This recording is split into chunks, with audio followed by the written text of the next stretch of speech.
Right, let's check out this second game between Aimie and Icredd. Yeah, so the first game saw, it's a bit weird to be honest, the first game saw Aimie build up a reasonable force of Marines, march across the map and almost win, but Icredd had carriers, and you know the deal with carriers, if you don't destroy the carriers themselves, they will reproduce all of those interceptors. So you can kind of think of the interceptors as you know, an army in their own right, that are built by carriers. Icredd is up to a very sort of similar build by the looks of things than what we saw last time, sort of expoing out the front. We're on a different map, we're on Nightshade, which is fine. Nightshade is not, you know, it's not a very big map, it's a relatively small map, but yeah, it's fine. As with all 1v1 maps, your natural is easy to take and easy to hold, not too difficult to get up to 2 bases. The third is a little more open on this map, so if you look at this third location, stuff can come at you from this side, it can come at you from this side. It's definitely much more open than would often be the case, and you know, so your other option is to take a third up here, but again, there's more than one path of attack into that. So this would generally be my preferred location, but you know, whichever you prefer. Icredd hiding a worker here up in the corner. So I don't know if he's going to maybe drop a pylon, try something funky. There is a forge being built at home, so he could potentially cannon rush the expo here, which you know, is a perfectly legit strat, and I quite like that as a strat. Sneak a cannon, sneak a pylon in the corner, and throw it on a cannon here that's within range of this, and it can cause your opponent some real headaches. It's a very common thing to do against a Zerg. It's harder to get away with as a Terran. I'll show you why. A building itself does not have a very large vision range while it is in production. So for example, this cybernetics core doesn't have a very big vision range, as you can see, not as big as a worker. In the case of Zerg and Protoss, a building is left to its own devices and hasn't got much vision. In the case of Terran though, because there's an SCV building it, as the SCV goes around, it has this extended vision range, so you're less likely to get away with a cannon building here without it being spotted. As a Zerg, if you're against a Zerg, you can put a cannon there and a building hatchery will not be able to see that cannon. They'll see it once it finishes up, all right. Anywho, for the time being, the worker just chilling out there. +1 attack being researched. If you are playing Protoss and you're against Terran, it's much more common to get +1 armor first, and that is because certainly in the early game, Terrans have Marines, and Marines do small amounts of damage rapidly. So having +1 armor makes a really big difference when you're fighting against Marines, because it takes 1 off every shot they fire. So it's about 20% reduction in the damage they do, whereas the +1 attack doesn't have as big an impact. So more common to get the +1 armor when you're playing against a Terran. Robo coming down this time for Icredd, so I like to see players mixing it up. I like to see a different build, and it does look like we're going to get something different here. I don't remember if he had a Robo last time. I'd love to see some Warp Prism play. I haven't really seen much of that. Well, we don't see much of that generally in the EMS league, with one notable exception that made it look easy. Yeah, Warp Prisms are great. You know, a bit like a medevac, you can load units into them and fly them about, but better than a medevac, you can open them up to produce a power field, the same as a pylon does, so that you can warp units in. So Warp Prism's a very powerful unit for getting up in the face of your opponent. These workers just chilling out. Yeah, so production tab for both players looking busy. Really unusual to see these plasma shield upgrades. As you know, Protosses don't generally get those until they're already at 3-3, because they're more expensive and they don't help you more than armor, but they're more expensive and they take longer, I think, as well than armor. So it's much more common to get plus you know, 1-1 attack and armor, 2-2 and even 3-3 before you consider even +1 plasma shield. But you know, this is minor details, like it's not a big deal. Stim is on the way. If I just look at the upgrade tab, you can see that combat shields are already done.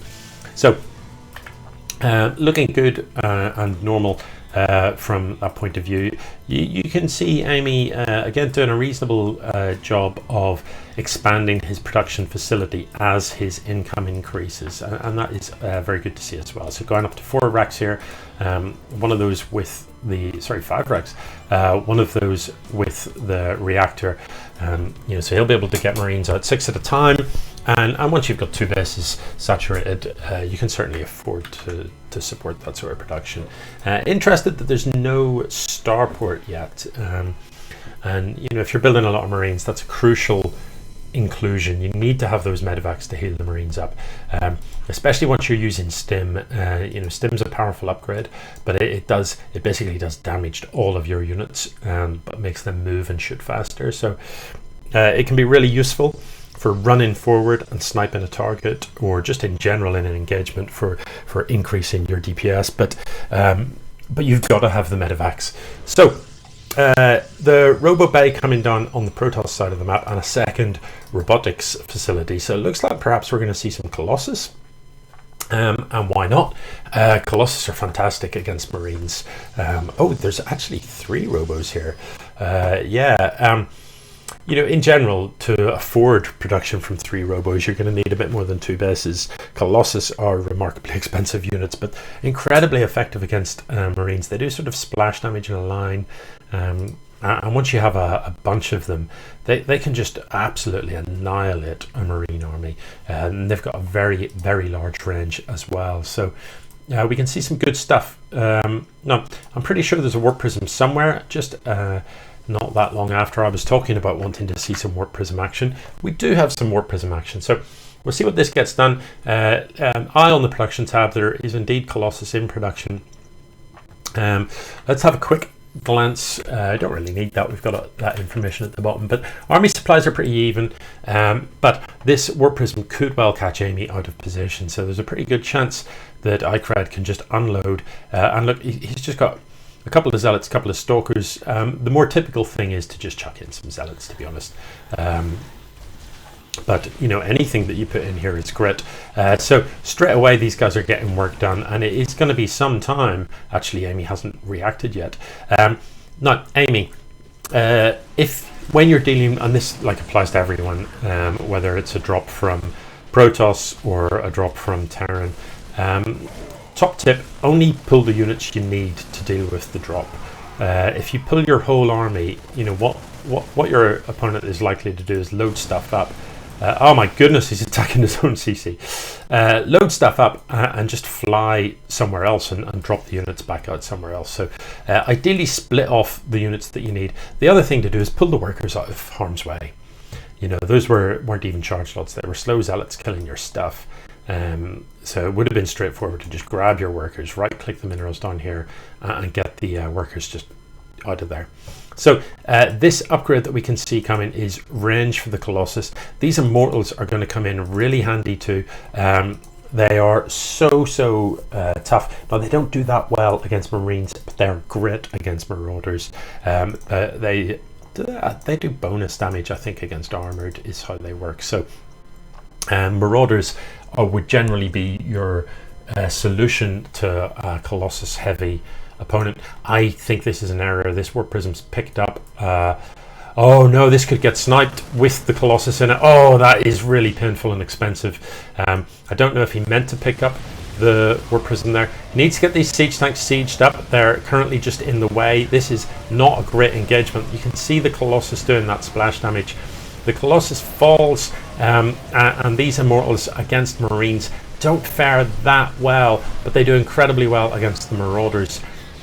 So Aimie backing up, and I'm not sure about that decision. You know, these immortals, one of the things about them is when you first shoot them, they automatically pop a sort of guardian, a barrier shield that absorbs quite a lot of damage. That times out, and once that is gone and you're actually doing hull damage to them, they're much more squishy. So you know, you'd already done the hard work in getting these Immortals shields stripped off them, and even though it might have seemed like you weren't faring that well, there was only 3 Immortals left, and I think this army, actually, a quick stim, I think he could have finished that off.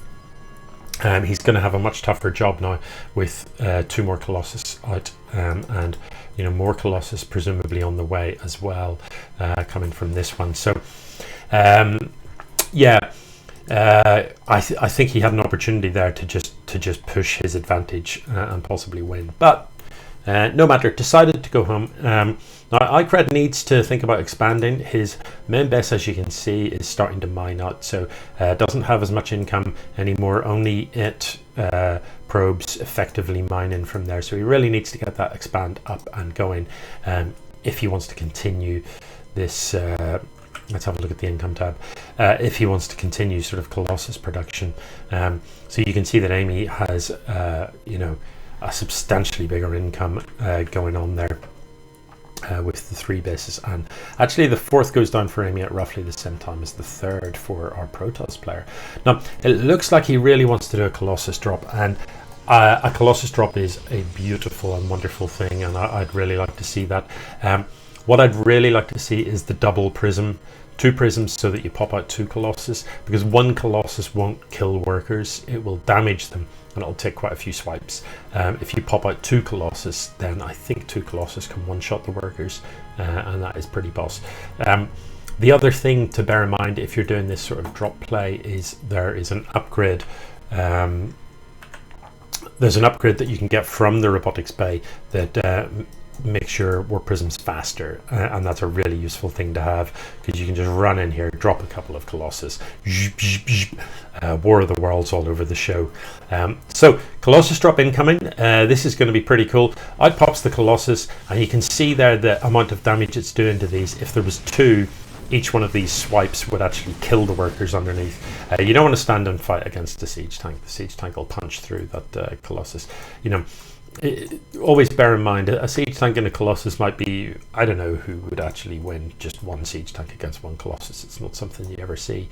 But you don't want to risk losing a Colossus. A Colossus costs more than twice what a siege tank costs. You definitely don't want to risk losing that for the sake of a siege tank. So you get that out of there. But yeah, as I was saying, if you've got the 2 Colossus, which obviously needs 2 war prisms, Colossus are pretty big and they fit in a war prism, which is kind of weird. Always kind of vaguely amuses me when you pick massive stuff up in war prisms and stuff, just scoop an entire Colossus. It also amuses me that you can pick up Thors in medevacs. Okay, this could be gnarly.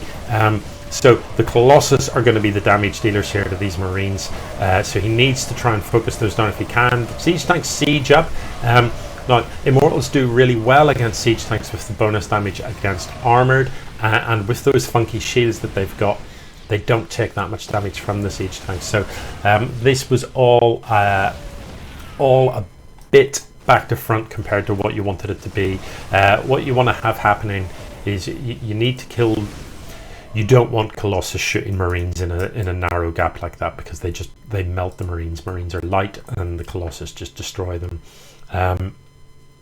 Yeah, so you've got to pick your battles very carefully against this type of Protoss army. Marines will do really well against these Immortals, but you want to avoid taking Colossus shots with your Marines. Now, again, if we look at the upgrades, these Marines do not have any upgrades. They've got the combat shield, but really they could do with +1 armor at least.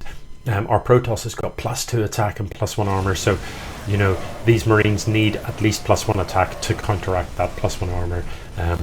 Otherwise they're just not doing enough damage. So it looks like this Protoss army is just going to boss its way through and smash it.